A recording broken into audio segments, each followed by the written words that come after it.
Good morning. In this week's Torah portion, we have the transfer of leadership from Moshe to Yehoshua. And God tells Moshe, take your hand and place it upon Joshua and give from your spirit onto him so he could carry on your mission of leading the Jewish nation. And Moshe Rabbeinu does as God said. And it says he placed his hands, plural, upon Joshua. And our rabbis point out that he went above and beyond what God asked him to do. God said, place your hands, singular, one hand upon Joshua, to confer leadership upon him, to transfer your greatness, your spirit, your glory upon him. But Moshe Rabbeinu gave with generosity, with a full heart, and he placed both of his hands. One may have thought that Moshe Rabbeinu would have been reluctant to transfer power to Joshua. After all, he had his own children that he was hoping would succeed him. But once it was determined that Joshua would be the next leader, he gave with a full heart. And our rabbis say, always give with a good eye and a full heart.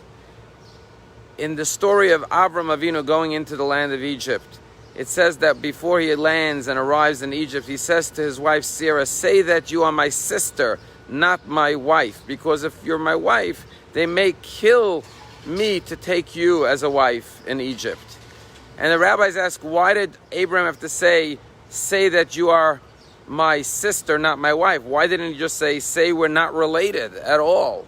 And our rabbis explained that the relationship between a husband and wife isn't as great as between a brother and a sister. Because husbands and wives can get divorced, but sisters and brothers never get divorced from one another. And therefore Abraham was saying is, before we came to Egypt, to this place of challenge, of confinement, of narrowness, it was enough to have the love of a husband and a wife. But now that we're going into Egypt and we're facing new challenges, our love has to grow. It has to be like you're my sister. It has to be an unbroken bond of love.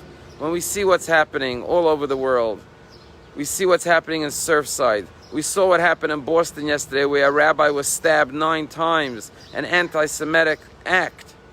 We have to realize that in these difficult times, it's not enough to have the love of a husband and wife to one another, but to realize we are truly brothers and sisters. And only when mankind will recognize our role and our responsibility to each other and uncover the love that we have like brothers and sisters, will we heal this fractured and broken world.